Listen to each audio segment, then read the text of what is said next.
It's only right that I do it with the one I began it with. Back row.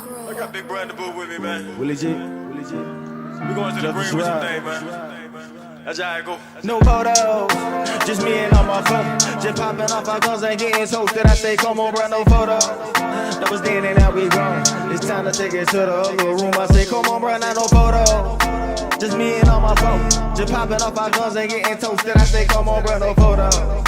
That was then and now we grown. It's time to take it to the other room. I say, come on, bro, not no photos. Just me and on my phone. Just popping off our guns and getting toasted. I say, come on, bro, no photos. That was then and now we grown.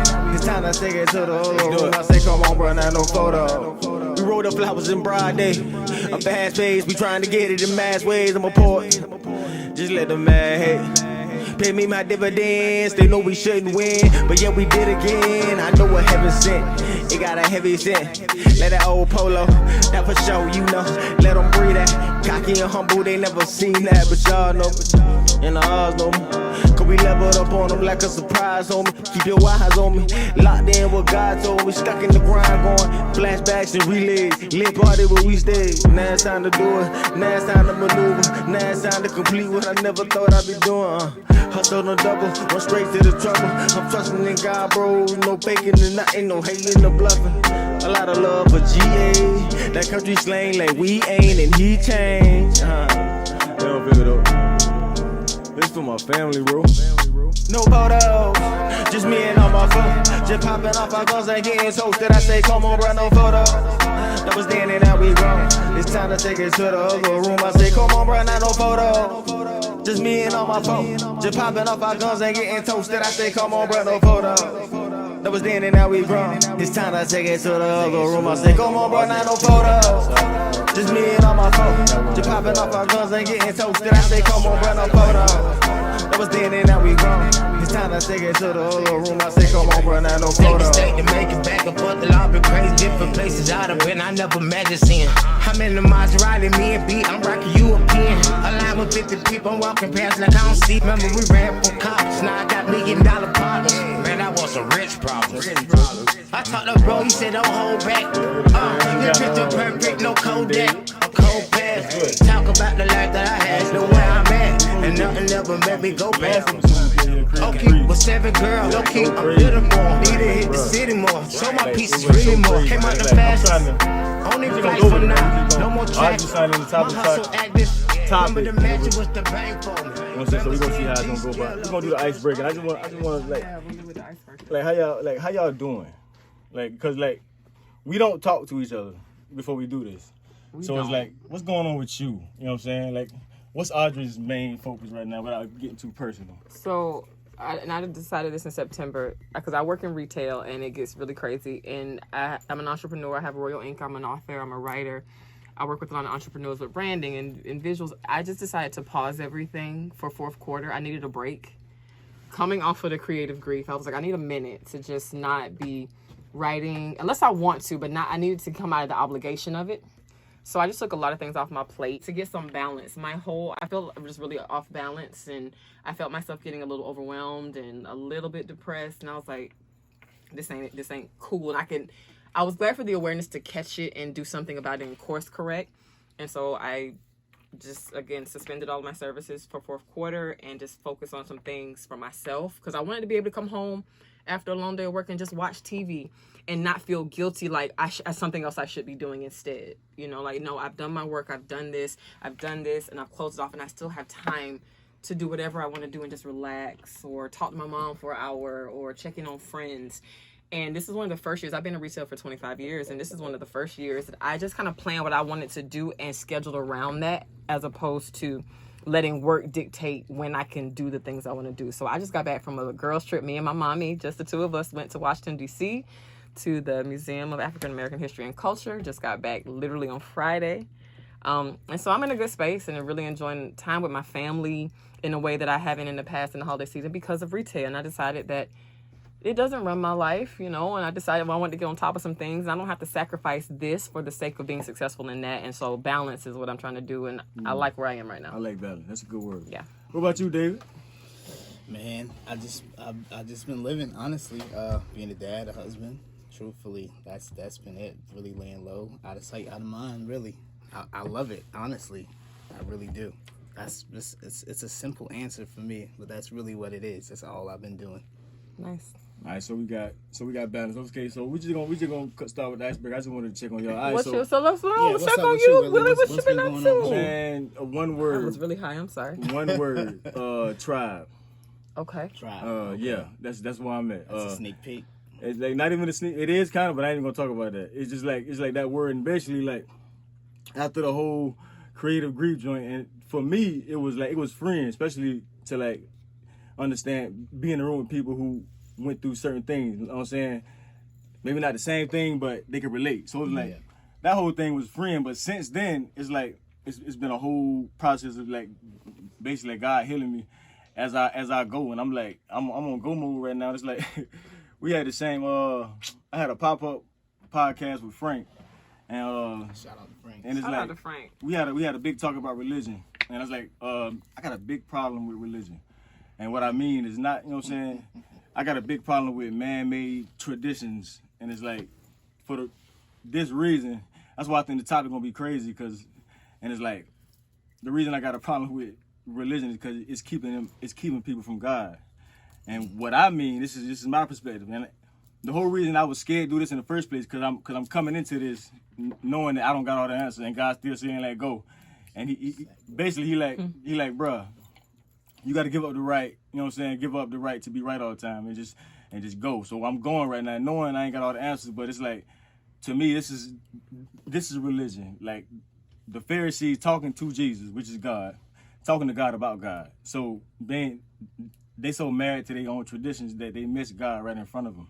Yeah, and I feel like that's a lot of people. You know what I'm saying? It's like when I think about it, I almost get irritated, because the only people who get to heaven is not the people who know about God, but who God know. Because what they That's so heavy. You talking about my stuff heavy? Good Lord. No, but we gonna ease back. We're gonna ease back, but it's like I gotta go ahead and just start that. Then we gonna go back and talk about, you know what I'm saying? We're gonna light it up. But I'm trying to find like the scripture to back what you're saying. Yeah, because there is one. Yeah, because Jesus was like, I never knew you. You know what I'm saying? That's what's up. Yeah, it's like, okay, so but there's the scripture in Mark 7 and 13. I'm in the NLT. And it talks about your traditions nullifying the word of God and making God's word ineffective. But this version says, and so you cancel the word of God in order to hand down your own tradition. And this is only one example he's talking. But it's like, God's word is God's word. But the one thing that can make it ineffective is your traditions. If you're not willing to sacrifice your traditions, then God's word can't be effective wherever you hold a tradition. that's facts. That's good. Let me find the right question, because it's a lot. Bro. You want me to read the whole intro? Yeah, go ahead. Okay, so, Willie always hitting us up with topics, and I sent this.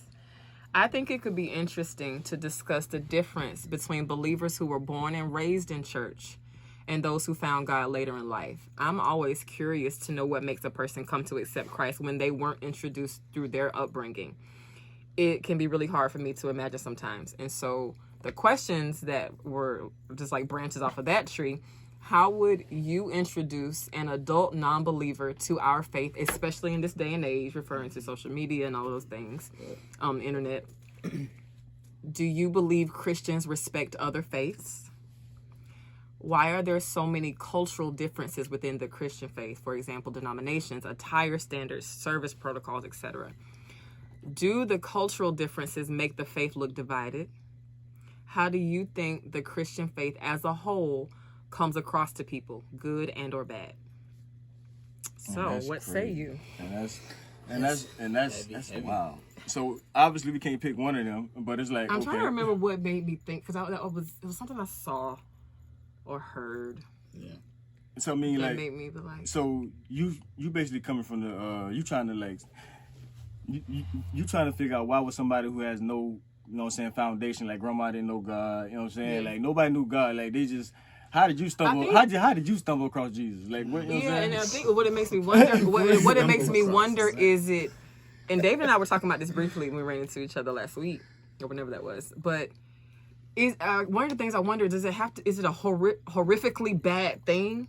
Like, I can't imagine if it's a really, really good thing and you don't have God, then why would you feel like you needed him? If it was like, does it have to be a tumultuous, hard, rock bottom kind of place? because then if you got like non-believers that you love, then it's like, is that what it's gonna take for them to come to God? Like, you don't want them to take that, but you want them to come to God. So my mind went into all these different places, and because I grew up in church, my grandparents are missionaries, my father's a pastor. I grew up in it, so it made sense to me. But also I know how inquisitive I am and how analytical I think, and I break things down. I ask questions. Even how I came to like some of the stuff in my book is because I asked in church, asking questions nobody wanted to ask. But when you can Google everything, and when everybody's telling you do you, or they're picking apart religions to build their own, and it's so easy to be confirmed on the internet. Yeah. I'm just curious. I just wonder, like, Lord, if I didn't come to you, knew to save me early, because I don't know that adult Audrey I might have been too much in my own mind, and I don't know. I thank God for knowing more than me. Yeah, and unfortunately, I honestly think that's a big reason why a lot of folks come to the faith later in life. I mean, it's something unfortunate that happens, and they hit that rock bottom, and everything they tried prior to that point doesn't get them to their deliverance or their the other side of it. You know what I'm saying? So honestly, I think they search for this God thing, this Jesus thing they hear about when they're. You can't hear me? No, I just want to hear you a little more. Okay. I got you. No, go ahead. Do your thing. I know it's a little awkward. Interrupting my thoughts and everything. Nah, you good. Fault, bro. You good. No, I'm saying, like, honestly, I think that's what a lot of folks that find the faith later in life. That's it's through a tumultuous time. It's unfortunate that you have to get to that point to find God and to find love, honestly. Like, yeah. So, I mean, that's my input on that. And we gotta honestly, like, I want to pivot already because my man is in the building, and we talk, pre-podcast about including him in the session. I think he would be a really good person to answer this question and give us his story, how he found God. Mic him up. So, do you want to say anything, or you want to lay back? Ain't no I'll lay back for now. You gonna lay back? Yeah. Okay. Yeah. That's fair. Would you feel comfortable? Would you feel comfortable talking from where you at? Just telling us, or you just want to lay back? Nah, I'm just gonna lay back. He laying back. We laying back. Lay back and listen. All right. So I actually picked out a spot to kind of crank it up, and it's like, Audrey asked the questions like, why are there so many cultural differences within Christian, you know what I'm saying? And that's one thing, like, I started to ask. It's like, you know what I'm saying? Like, it's one God, you know what I'm saying? But it's like holiness, like what is right, you know what I'm saying?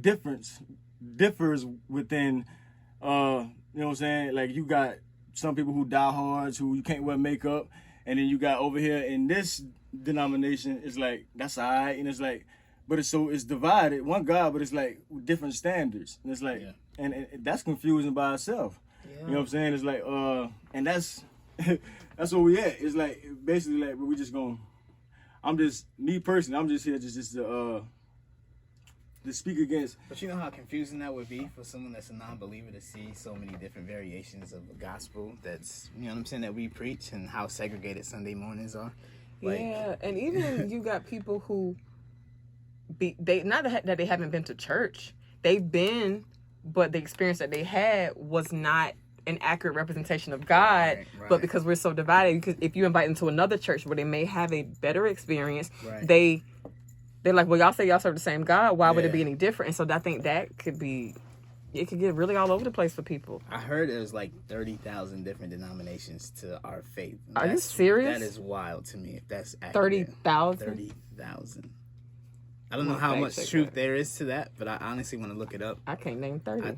But and it's like, and do we think non-denominational has kind of started taking on its own level of everybody non-denominational kind of looks the same, so they kind of their own. Right. It's so interesting. And me personally, man, I'm just here for this. Like I'm just to the point where I'm almost fed up.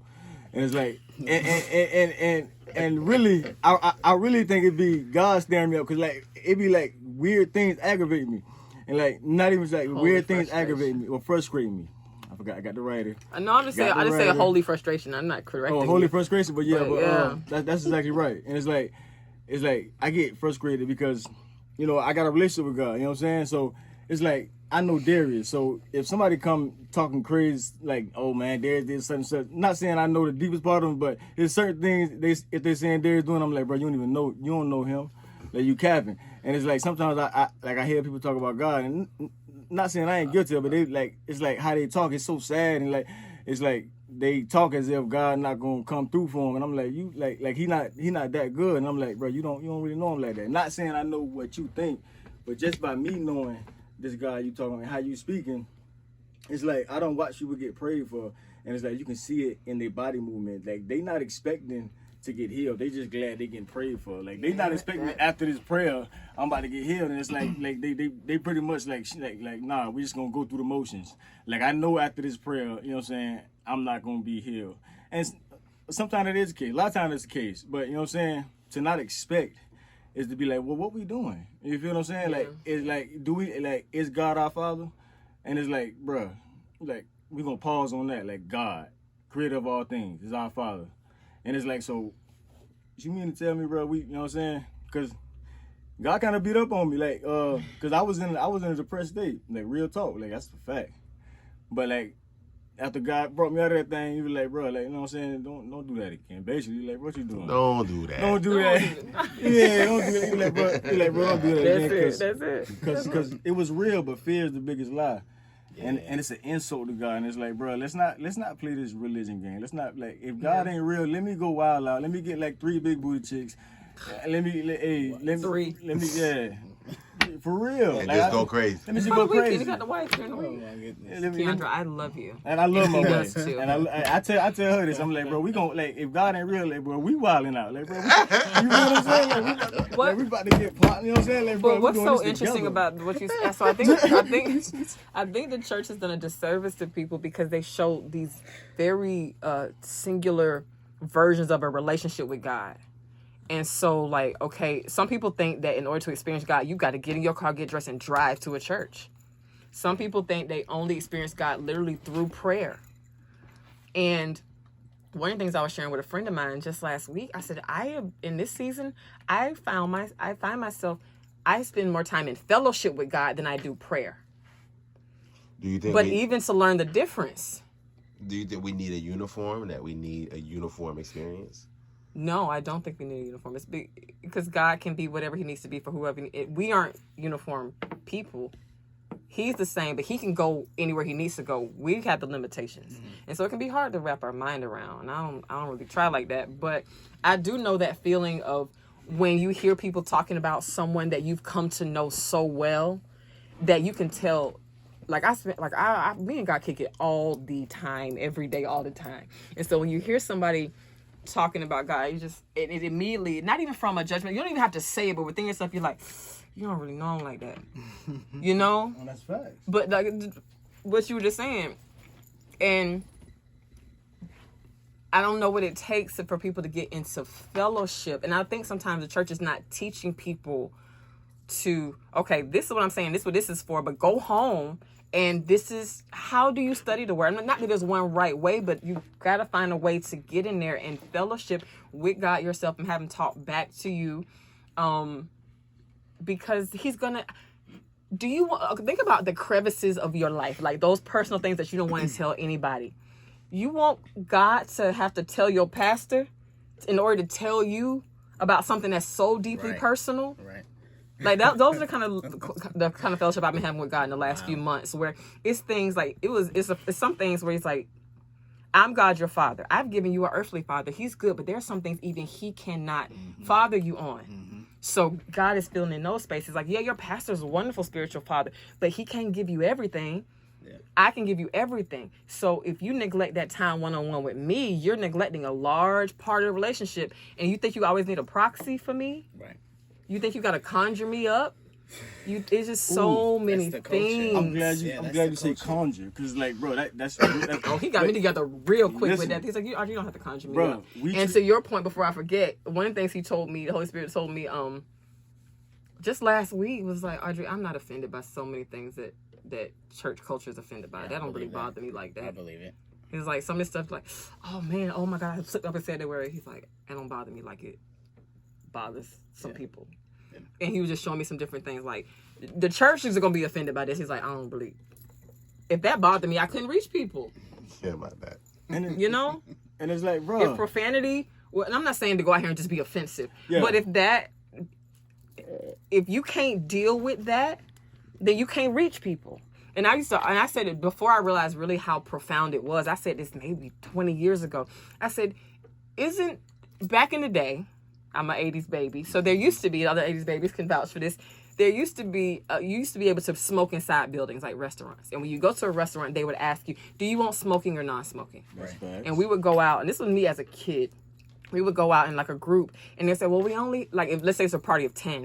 It was like, well, they're actually smoking or not, and we would say non-smoking.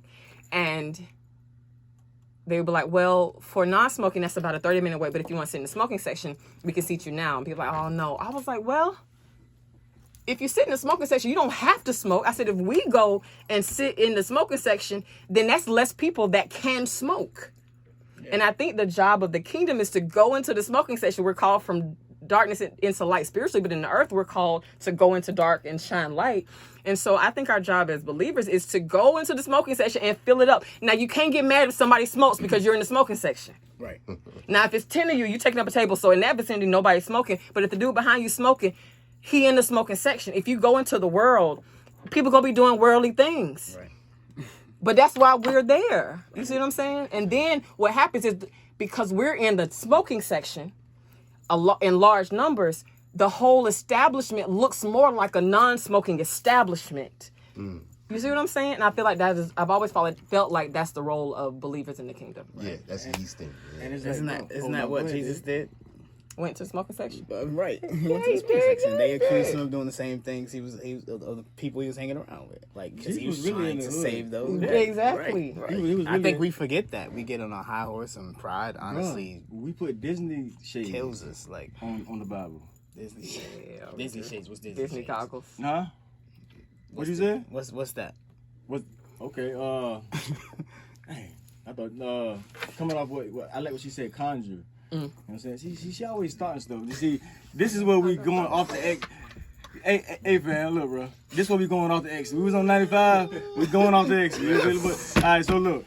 She's stirring the pot. Look, so like, nah, I ain't. She said conjure. She said conjure, right? And it's like that's what God was dealing with me, and it was like they treat me, even me. You know what I'm saying? Because everything I speak about, I went through first. So it's like I was treating God like a formula, like, you know what I'm saying? You know what I'm saying? Tithe plus prayer plus reading plus not sinning equals blessing. Hey. You know what I'm saying? And then you get an answer with somebody out here wild and getting blessed. And it's like, I'm gonna be like God deals with everybody different. With me, he deals with me in questions. And honestly, like some of the stuff, like I might speak that, like, cause I don't like to say God see everything. You know what I'm saying? But a thought will come to my head, and it be wild, bro. Like, bro. Like, give us the formula one time. Bro, you know what I'm saying? Like tithe, like offering, plus praying, plus not sinning equals blessing. You know what I'm saying? That's what's gonna make God move. You know what I'm saying? It's like it's the time where I done did it, bro. Like me and my partner talked about the other day, bro. Listen, I done did the whole formula. I done sat down, I done blocked the world out, I done put the worship music on. I'm in the room crying. I'm knowing after this, bro. Like, bro, God about to elevate me. And the whole time, bro, 30, 45 minutes, God ain't say nothing. And then at the end of that, you really gotta, like, okay, now you look dumb. You done cried. God ain't said nothing. But you know, God, it's almost like God looking at me like, girl, you look dumb. Listen, he ain't saying nothing. I'll tell you the moment that I'm sorry. No, go ahead. That shook me out of that. Again, going back, they know my story, but I lost my daughter, so I was going with, like, in the early stages of grief, and I was, praying, and I had to be okay. Now, I remember I wrote this article. I said, I'm very careful not to give the doctors too much credit for what they did or didn't do or couldn't do, because at the end of the day, God could do whatever He wants. Mm-hmm. But one of the things, and I went back to, with Daniel and the fiery furnace and the Hebrew boys and all that stuff, and Lion's Den stuff, and just thinking. But the question I landed on was, what is your faith in? Is your faith in God or the strength of your own prayers? Because you could say, God help me, and that could be like, you don't need nothing articulate, just like whatever the need is. But some people think because they have these grandiose prayer and worship, and they cried and laid and all that different stuff. And I'm not saying that those aren't true moments for people, because absolutely some of them are, but the more you do that doesn't necessarily equal the amount God will move on your behalf. He will hear anybody like, hey, God, bro, listen. The Cat Williams play that's floating around, Lord, this is your servant. Bro, I was just like, listening to that, bro. Bro, I you know, died to but to act like God will hear one prayer more than the other and move is putting us in the God seat. Yeah. Saying, oh, I prayed hard. Ain't nobody hard. He said pray without ceasing. He said, but hard. Right. You know, and so it just really shifted that's the beginning of shifting my mind around a lot of different things. Like you saying, like you went through all of this stuff, and if somebody on the outside looked in and they equated that with God's power, they'd be like, oh God, you know, they would, but then you had the presence of mind to know that didn't do nothing. But made me feel better. I'm not negating an emotional experience, but did God move any more for that behavior than he would for me saying, God, if you could just help me figure this out, I really appreciate it. And bro, and that's why I like you.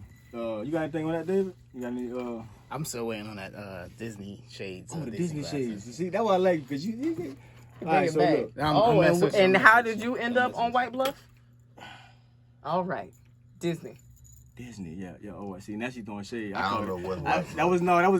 She's saying I'm getting off the top, you know. But you know what I'm saying? We all know. He asked you an express question. We got witnesses in the room, bro. We know who took us off course, but it's all good. He asked you a question. You answer. I piggyback off of what you said, and he brought you back to what he asked. This is why we love you. This is like we hope you do that. But I do want to go back because I know you ain't gonna answer that anyway. No, I'm about to answer right now. But go ahead. I'll answer fine. I actually Googled it, and it says estimations show that there are more than 200 Christian denominations in the U.S. and a staggering 45,000 globally. Like, hold on, say that again. I said, estimations show that there are more than 200 Christian denominations in the U.S. and a staggering 45,000 globally. And that's crazy. That's nuts. So man. like, How many we just do what we in the want to U.S.? do. 200. 200. so It's gotta be think 137 about Savannah. this. I'm like, bro, like Disney. I'm gonna go to Disney shade. I'm gonna stick them right here. Like, okay, so this is what I mean. Like I said on the episode when we did Creative Grief. Like when I was in that depressed state, I started reading the Bible slower. Like, you know what I'm saying? Like I wasn't motivated to do anything else. I'm in the Bible 24/7 looking for sermon. I'm looking for some way to get out this feeling. So I'm in the Bible heavy, and I'm starting to read it slower, and it's like, okay, about the whole Disney shades, like, even like we talked about Abraham, like we read Abraham, and like they even got Abraham's story in the kids book, but bruh, like let's put this in real life. You're real, like, okay, so the child was probably about around 13. You know what I'm saying? This wasn't he's probably around. He was carrying his own wood. He was carrying his own deathbed. Probably about 2 or 3 day walk. Who knows?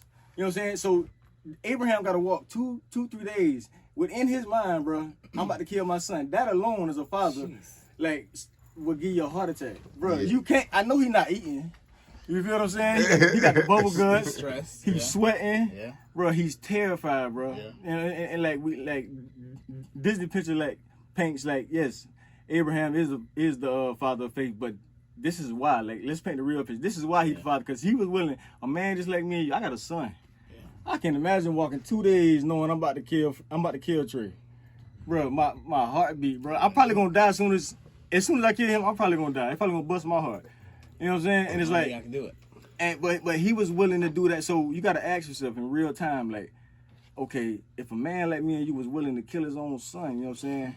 You know what I'm saying? For a guy he can't see. You know what I'm saying? He had to be real to him. Like, I tell anybody about, like, ain't all the disciples, nobody died on the cross for something that they pretended. Listen, nobody's being a martyr. Like, end of the day, like, nobody's being a martyr for somebody they don't know.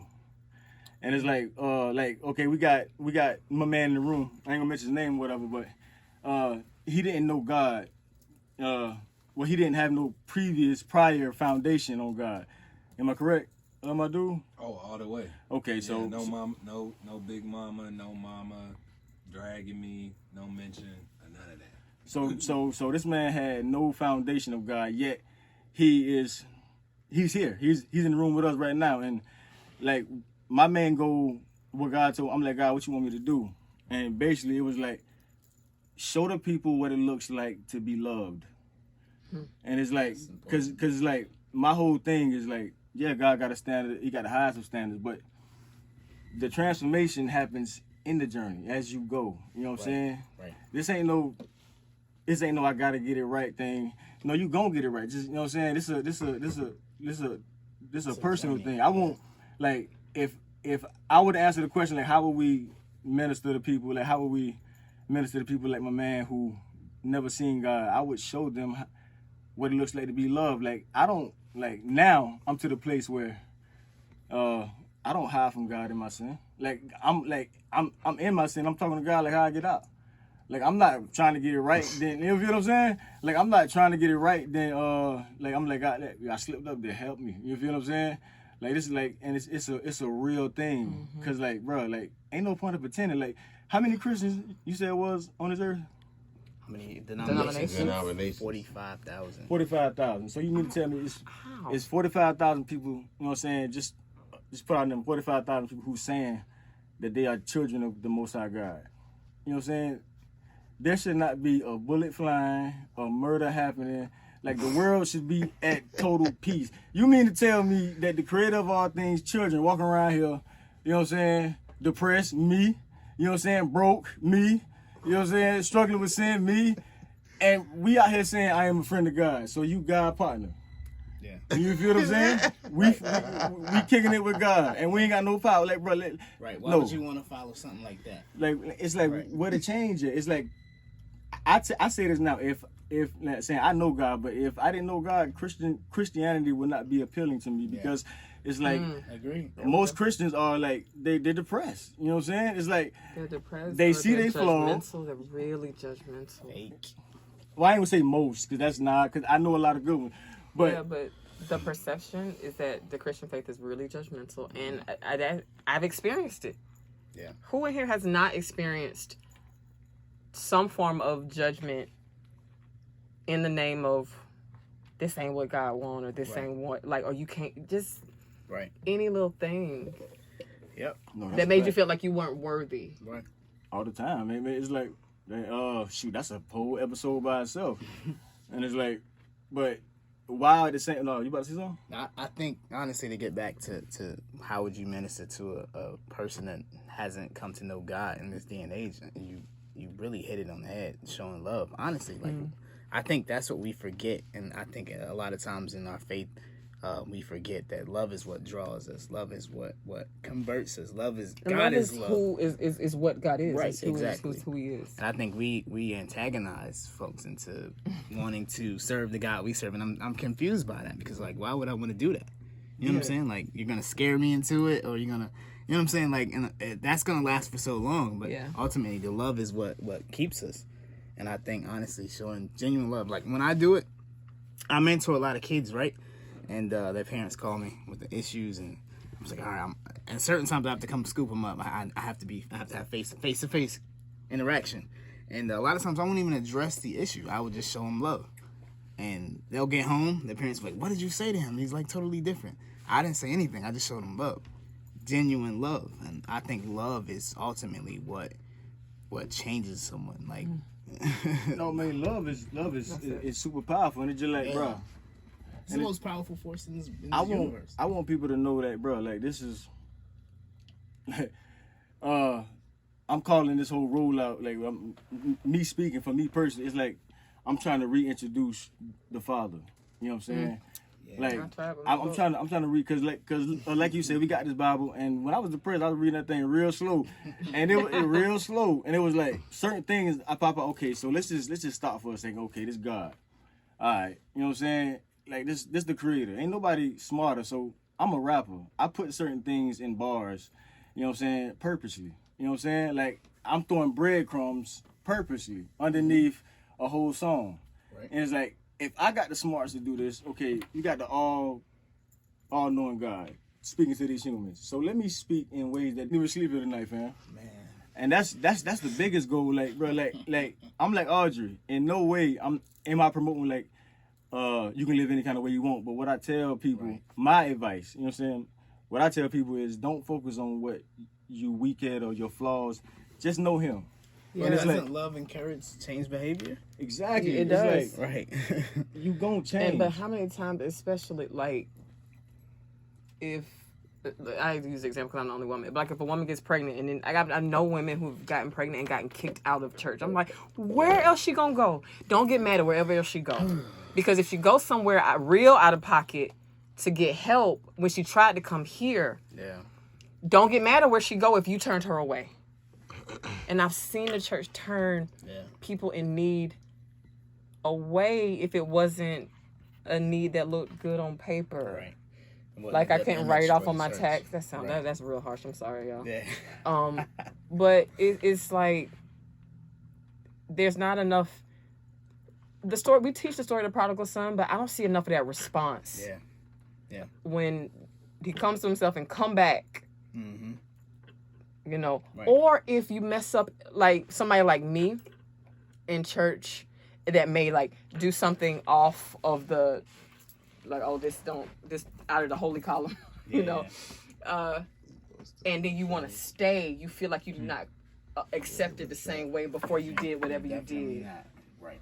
And so it's like I didn't even want to run away. I wanted to stay where my family and love is, but I don't even feel. I feel like they look at me different. No, it's tough. Well, that's real. Or just. I feel like I'm just like with the women, the attire. Like a woman may come in and she's never been in church before. And you want to judge her because her dress a little short. That's all she got. She only go to clubs. She decided to come to church today. Yeah. Let that girl be. You know, and it's the Holy Spirit will do the convicting, but we want to do the convicting. Right. When our job is to do the loving. Right. I'm taking on the job of the Holy Spirit. Right. That's sorry, I got riled up. No, I love this vein that we're in right now. Like, I honestly love the vein we're in right now. I really do. Like, this is therapeutic for me. Let's keep it going. Why so therapeutic? All right, so why so therapeutic, King David? No, this is therapeutic for me. I'll just say that. Like, I feel like that's the lost virtue. That's what we're missing in this world. Is love. Honestly, like love's in need. If I could sing, I would sing that right now. And it's like, I like realness. I mean, I'm saying like, that's what really like when I first met Audrey. Like Audrey had this different kind of freedom. You know what I'm saying? Yeah. And it's like knowing that she is an ordained minister. You know what I'm saying? And if you speak with her, have any kind of conversation with her, if you around her, you would know she knows God. Yeah. But she like, you know what I'm saying? Like if she never. I'm not saying it in a bad way, but if she never told me she was an ordained minister, I never would have thought that. You feel what I'm saying? And it's like keep it like that. Every now and then I use the hashtag not your average elder. But it's true. And it's like and my pastor had to encourage me with that. He was like, what daughter one day he said, daughter, God know who he called. He was like, if he needed another one of this, he already got those. He called you because you're something different. So don't. He's like, you might feel awkward, you might feel out of place, but God chose you for that. So go ahead and get comfortable being maybe the only one in a space that does it this way. Or if I remember I was at an event and they asked all ministers to stand. And I didn't. And it was a casual, like a birthday thing. And 3 other ministers, it was all like middle-aged men in 3-piece suits. And I'm sitting back there, I got like red or blue hair. I don't know what color it was at the time. I'm back there chilling. And somebody came and fussed at me afterwards. And I never forgot that he said, Audrey, why didn't you stand? I'm like, he said, you was on the whole row with young girls. Yeah. He said, nobody asked you to preach. Nobody asked you. He's like, all you had to do was stand up. And you standing up, they needed to see that. Just the visual of that could have done something for so many people. He's like, don't do that again and never again. Like, I just show up as me, but God called me. And that's your genius, though. Yeah. It's like that's what like everybody know. I got my brand of True Motives, and like for those who don't know, True Motives really came from a place. True Motives was the best and the worst thing that happened to me. Like it's my strength, and it became my kryptonite. Cause basically I went through a process when I first came to Christ, and I had been saved about 3 years, and basically, you know what I'm saying, make a long story short, God basically came to me like, you basically just trying to finesse me. You basically using my name to get a name. You know what I'm saying? That's why True Motives. You know what I'm saying? Like my motives was ill. I was trying to finesse God. You know what I'm saying? You know what I'm saying? I'm finessing everybody really, just really all out of selfish ambition. Yeah. So, okay, that happened. God showed me my heart. Okay, so when that happened, that was a good thing. You know what I'm saying? Because God showed me, I strengthened up. But the bad part about that is I became too aware of my flaws. I became way too aware of my weaknesses. And it's like, I was more aware to my weaknesses and my flaws than I were my genius. Like I was talking, like I was telling Audrey, like your genius is who you are. You know what I'm saying? Your authentic self. You feel what I'm saying? And it's like, we don't got enough of that. You know what I'm saying? But like, do you think that, like, what you just said, what you just did to yourself, do you think the collective body or religion does that to where he's like, out to the point, once I saw my flaws, that's all I could see for a minute. Do you think the church treats people like that? To where it's just like, Certainly. I see something wrong, and now I feel like I got all I'm talking about is that thing, or trying to fix that. I'm just like, but there's all these other things, right? If we focus on that, maybe that thing will just kind of fade away like Homer Simpson in the bushes. Yeah, I think it's more self-sabotage and self-condemnation that goes on more than anything. Yeah. Right, like more less your neighbor, because when the church does show up, it's for accountability's sake. You know, it's for somebody that's actually calling you today. Right, and showing up. But then we be sabotaging and we be self-condemning, and then all of the things that come around it, you know, just add extra additional stuff to make me go back to God. And then we call it the church, you know. Yeah. You know, hey, that boy Darius Door. We got Think King Media in the building. We about to talk to him in just a minute. But I mean, I agree with you. I agree with you totally, man. Like I think like I was saying earlier, it's like religion I believe blocks. And when I say religion, I mean man-made traditions. Like I don't know, like it's like you say, this condemnation thing, because God never leaves. You know what I'm saying? That's the lie. You know what I'm saying? Like when you sin, you feel like God's so far away, and like that's sin for the weird, but it's like God, he's still there. He like, fam, like you ain't just read about David. You just read about David, fam. Like he got a whole husband killed.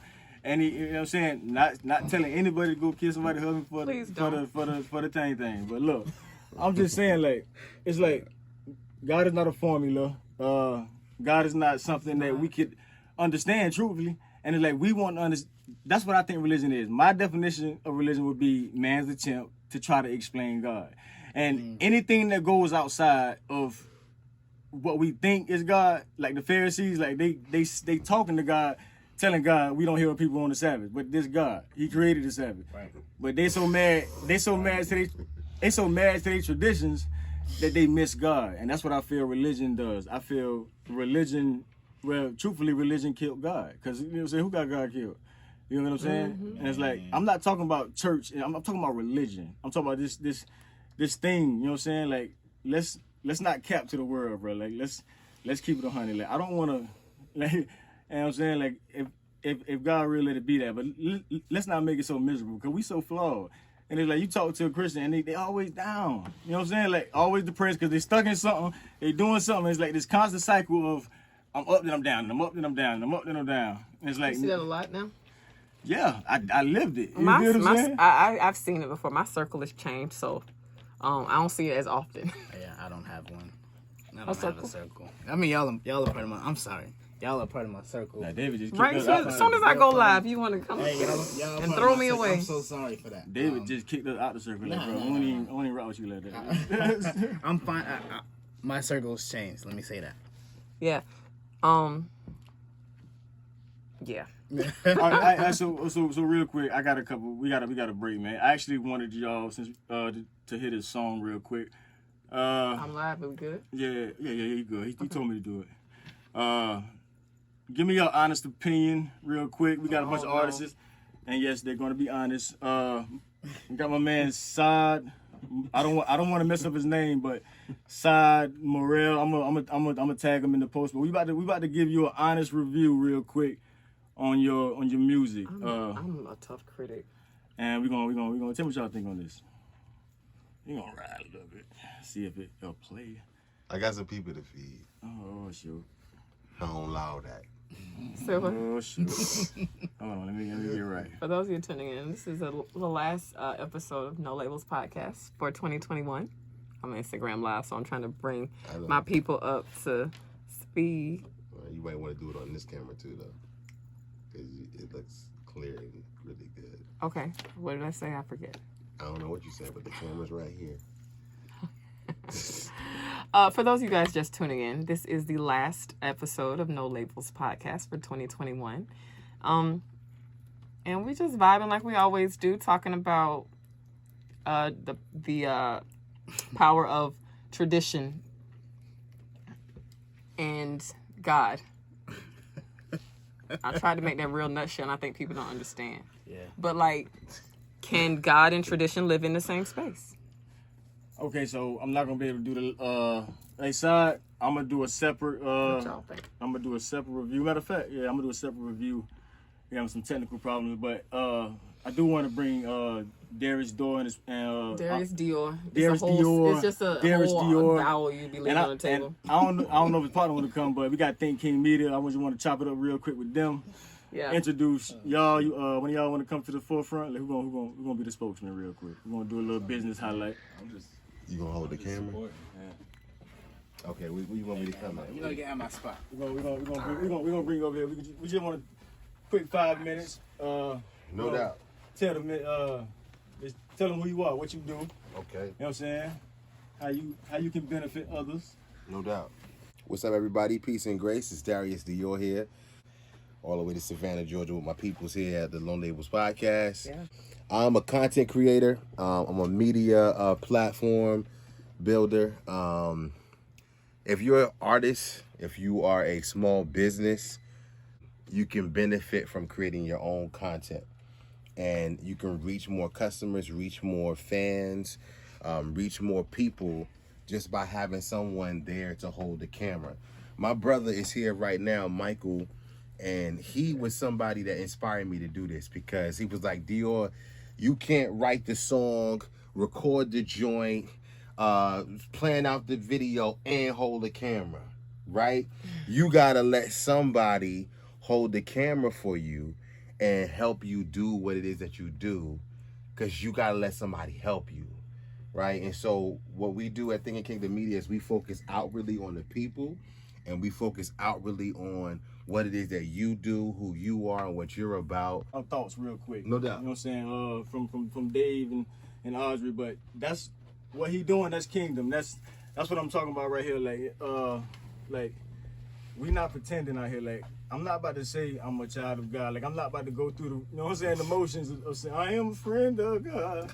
You know what I'm saying? And like if I say I know God, and we gonna make moves, and we gonna be kings, do what kings do. Kings rule. You know what I'm saying? Yeah. Yeah. You know what I'm saying? Kings don't lose. We build.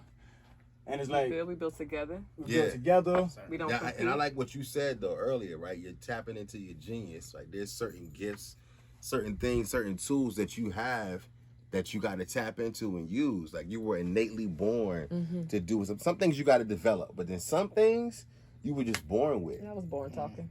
right? Just born talking, I was born talking. right? You know, and sometimes some of I us was born are asking questions. some of us are born with an eye is. for art, right? Some of Yeah. us are born with a tongue that's just crazy tongue, right? You know, some of us are just born with a skill With to, the rhythm. you know, with with rhythm. It's just something that's innate, right? And tap into that.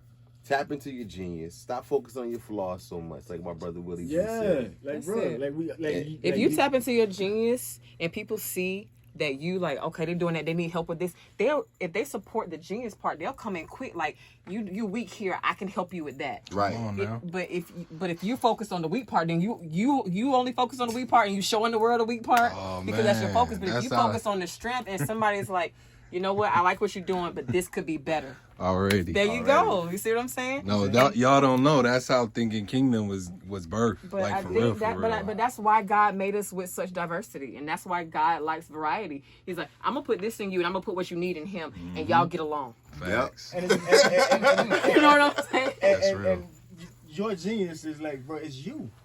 Like, your genius is you. Like, your genius is how God created you. And it's like, it takes courage sometimes to walk in your genius. You know, but like, that's the only place you can find freedom. Like, you can't find freedom in pretending. You know what I'm saying? Like, and really, God don't, like, you ain't doing God no justice. Because, like, if he created you to shake things up and you playing it safe, then you not even functioning. Right. to And how like you my supposed to grandfather would do. say, he said, you can only fake for so long. Hold on, just Blatant no. that we need a whole nother hour for A that. blatant right? That's like a He quick. He So- said alright, so- blatant no. A blatant no. A blatant learned no. to. So here's the thing, right? And I want to say this to this everybody. So with Thinking Kingdom Media, somebody asked me, well, are you only going to focus on Christians and people that are in the faith? And I said, well, how Jesus is that? Come on. I need a shirt that Right? how Jesus is that. How Yeah, what would Jesus Jesus do? is that, How Jesus right? is that? If I only talk to Christians, I only talk to people that saved, or I only talk to people that are ministers, what purpose am I serving? Like, how am I being a servant to the people of God? People like, well, how do you find God? I find God in His people, right? It's so many of us don't even know that we belong to God, right? And don't even understand that faith comes by hearing, and that's the power of God that will bring us to submission and bring us to His feet. Don't even know. And so you need me to have a conversation with you. You need me to sit down and talk to you, right? And so that you can know God, so you can come to know who He is. How Jesus is that if I only build with my sisters and my brothers in the faith already? Right. I think as a generation, we're more inclusive. Yeah. But the church as a The whole, yeah. How Jesus next two motor t-shirt. How Jesus is that. That's it. Different colors, but What you think, Willie? for me, I'm gonna just go back to like, well, let me answer the question. I can't answer the question, but if I had to answer right now, in a whole, I would say no. I would say no. I'm trying to find the quickest way to explain it, but like she just asked us at the end, like. Yeah, that what she do though. You know what I'm saying? You see what I mean? But it's like I would I'm gonna say. ask a question. Do y'all think Christians respect other faiths? we got to follow that up. I would say no. Speaking only send from me a message so we can talk about it. speaking only from my own walk, because me as I grew, I didn't. You know what I'm saying? Like, don't get me wrong. Were you taught that?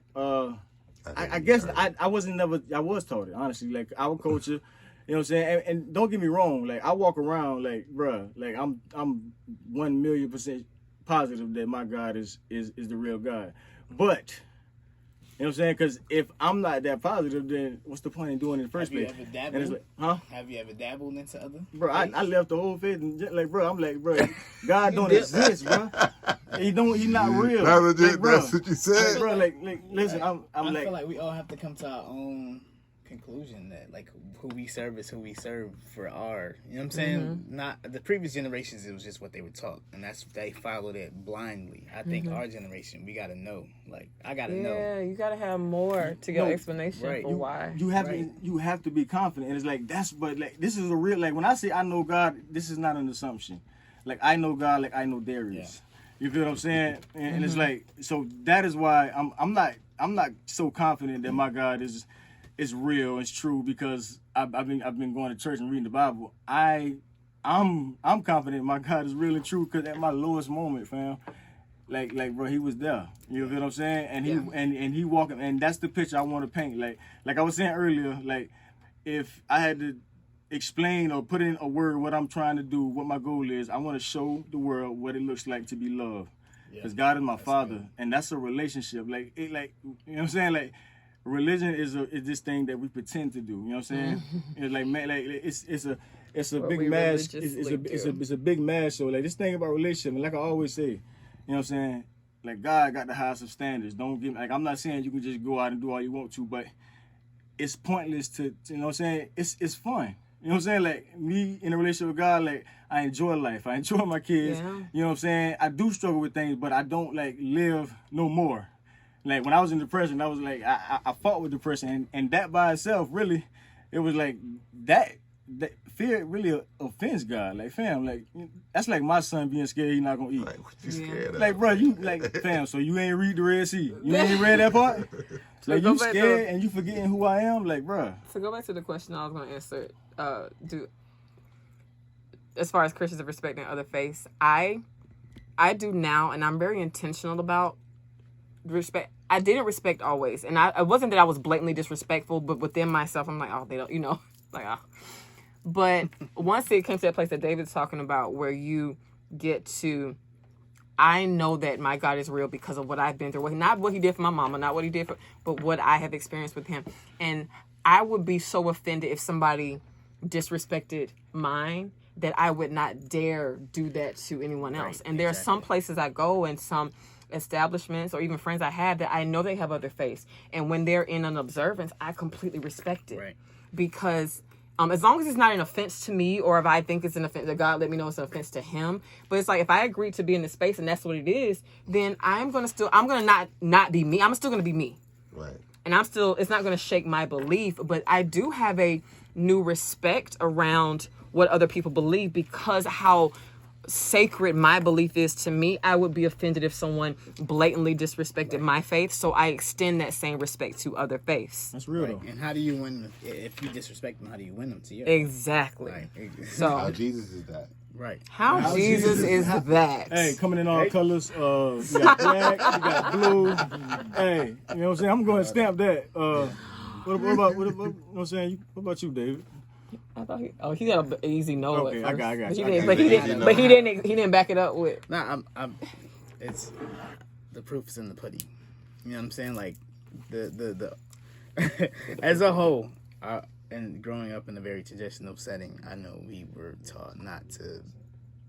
Like I'm just learning about other faiths and really learning about other faiths and other religions or whatnot as an adult. Like being more open-minded now, obviously, but I think we were kind of brought up to run the other way. We've seen anything that wasn't Jesus, and I think that's caused a certain level of ignorance. And I just feel like you have to show love and respect to everybody's opinions and beliefs, because You do. ultimately, if you're trying to win them to Jesus or to Christ or whatever, do that love and that respect. I mean, And I think I'm so keenly tuned into respect in that way now. Like, for example, if I see like maybe a big group at a restaurant and they're saying grace, they're blessing their food, and the waitress comes and they're ready, but I've seen them and they'll stop and they'll bow their head. right. I'm like, I don't know if that's their faith, but at the very least, that's respect for what's respect. happening, you know. And I'm like, that's really beautiful. Yeah. And I want to share in the beauty of respect. Right. Because I would not want to be on the receiving end of disrespect for something that is so. I build my life on this belief, Right. and other people build their whole life on a different belief. Yeah. And God is perfect enough. If I meet them and they're supposed to come over, it's not because I'm a like hit them over the head with God. I'm just gonna be me. And anytime I see someone, in an observance, like there's a store that I go to often that is run by someone of Hindu faith. A couple of stores like that, and I'm always chatting with them about different things. And there's still a lot that I can learn from them. But you do. And the biggest thing that I'll take into next year is to, that saying "know thyself."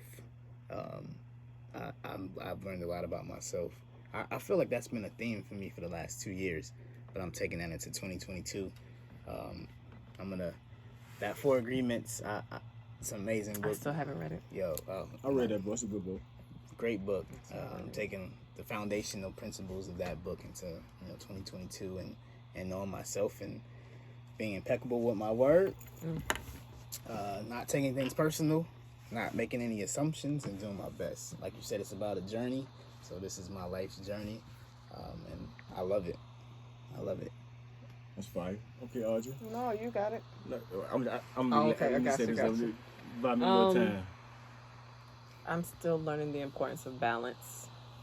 That's a good word. The importance of balance in your schedule, in your body, in your mind.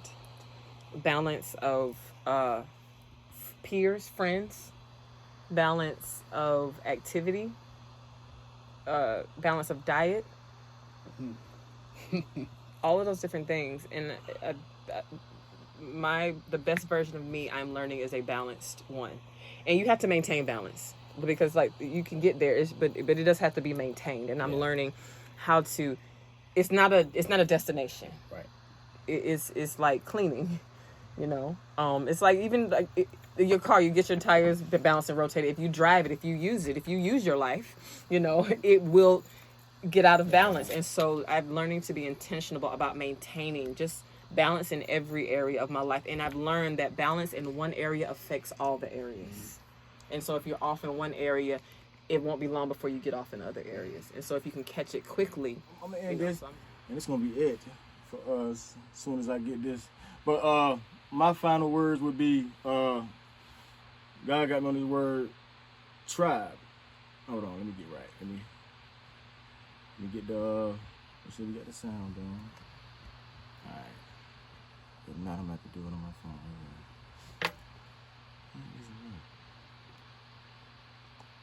Anyway, God got me on tribe. The word tribe basically like, yeah, God, man, do what you was brought here to do, man. Like, you know what I'm saying? Like, walk in your genius. You know what I'm saying? Like, and what I mean by tribe, like, people gonna leave, and that's cool. You can't always get offended when somebody leave, because that's part of God's plan for them. But for you walk in your truth. You know what I'm saying? And everybody connected to that truth. Everybody connected to that is gonna be there, and that's gonna be your tribe. And that goes from friends to customers to fan base. Like you gotta be 100% authentic with it. You know what I'm saying? So that's pretty much it for the labels. And I'm about to do this song review. But as far as the podcast, we are out of here. You know what I'm saying? My name is Willie G. This is Miss Audrey. Yes. That is King Dave. We got Think King in the media. All right, see y'all next year, yo. And we is out of here. Love y'all. Salute. It's only right that I do it with the one I began it with. Buck roll. I got Big Brother Boo with me, man. Willie G. We going to the green with some things, man. That's how I go. No photos, just me and on my phone. Just popping off our guns and getting toasted. I say, come on, bro, no photos. That was then and now we grown. It's time to take it to the other room. I say, come on, bro, not no photos. Just me and on my phone. Just popping off our guns and getting toasted. I say, come on, bro, no photos. That was then and now we grown. It's time to take it to the other room. I say, come on, bro, not no